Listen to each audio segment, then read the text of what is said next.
দীর্ঘদিন যাবৎ কোমরে ব্যথায় ভুগছেন, আপনি পেন কিলার খেয়ে আপনার ব্যথা কমাচ্ছেন, ব্যাক পেন থেকে আমাদের প্রাকৃতিক নিয়মে আপনারা কিভাবে সুস্থ হবেন সেই উপায়টা বলে দিচ্ছি। আপনি প্রথম দিন করার পরেই আপনার দেখবেন যে আপনার কোমর ব্যথাগুলো কিছু একটা চেঞ্জ আসছে।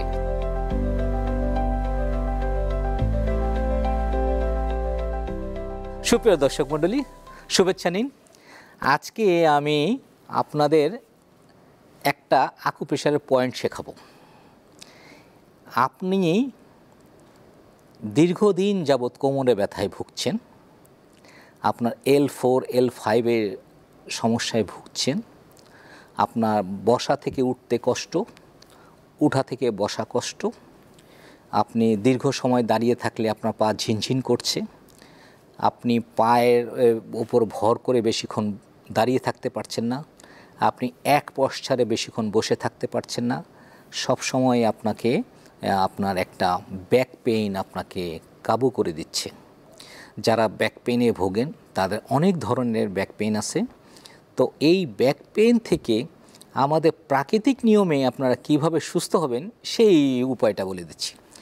মূলত আমাদের যে ব্যাক পেইনটা হয়, ব্যাক পেইনটার হওয়ার পিছনে সবচেয়ে বড় কারণ হচ্ছে যে আমাদের ভুল পশ্চার। আমরা যে পশ্চারে বসি, যে পশ্চারে বসে দীর্ঘ সময় কাজকর্ম করি, সেই পশ্চার ঠিক নাই, কিংবা ঘুমের মধ্যে পশ্চার ঠিক নাই, কিংবা আমার কাজে লিফটিং ওজন নিয়ে কাজ করতে হয়, এইরকম কিছু সমস্যা থাকলে তাহলে আমাদের এই কোমরে ব্যথা হওয়ার সম্ভাবনা বেশি থাকে।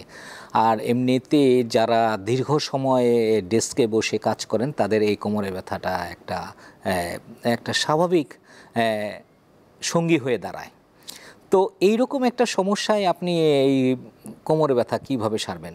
আপনি নানান ধরনের পেন কিলার খান, মায়ালাক্স টায়ালাক্স খান, সেগুলো আপনি খেতে পারেন, কিন্তু ব্যাপারটা হচ্ছে যে এটার জন্য আপনি সহজেই আপনি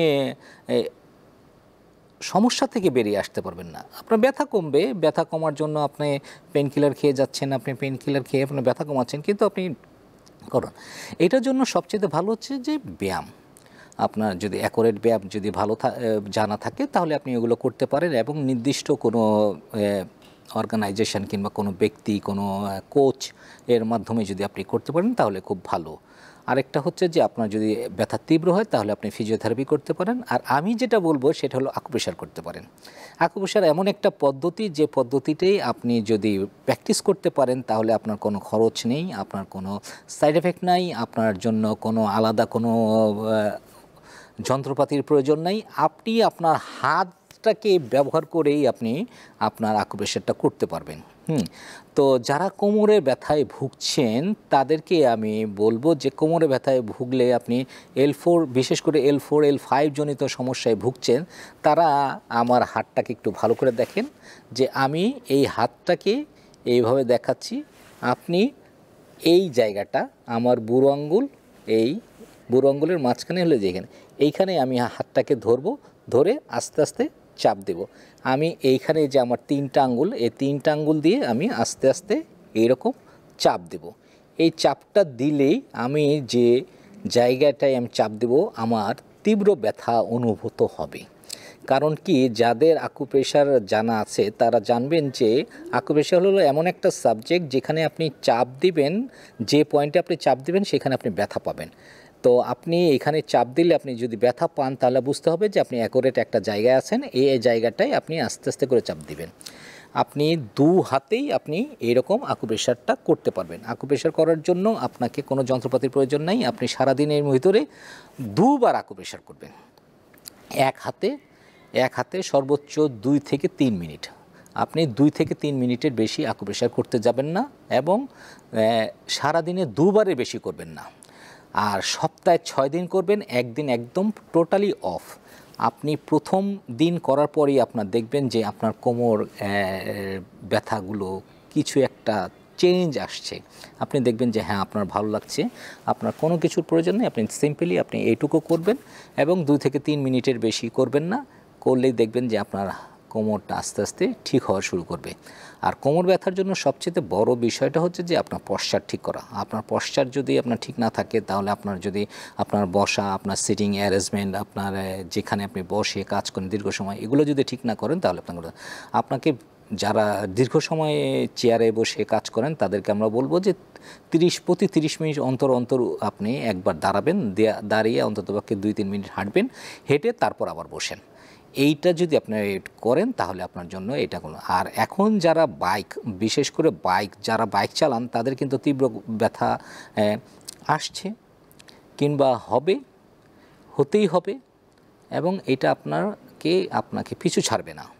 কারণ কি, বাইকের পশ্চারটাই এমন একটা পশ্চার যে এটা ব্যাক পেইন আসতে বাধ্য। তো আপনার যারা এখন ইদানিং মানুষের বাইকের প্রচলনটা বেশি, বাইকে চলার বেশি হয়েছে, তারা এই সমস্যা ঢুকবেন। বাইকের চলার কারণে ঘাড়ের ব্যথাও হয়। তো ঘাড়ের ব্যথার জন্য হেলমেট একটা বড় একটা বিষয়। আপনার হেলমেট পরতেই হবে, আর হেলমেট পরলে আপনার ঘাড়ের উপরে প্রেশার পড়বেই, সেটাও একটা বিষয়। সেখানে হচ্ছে যে আপনি এই আকুপ্রেশারটা করবেন।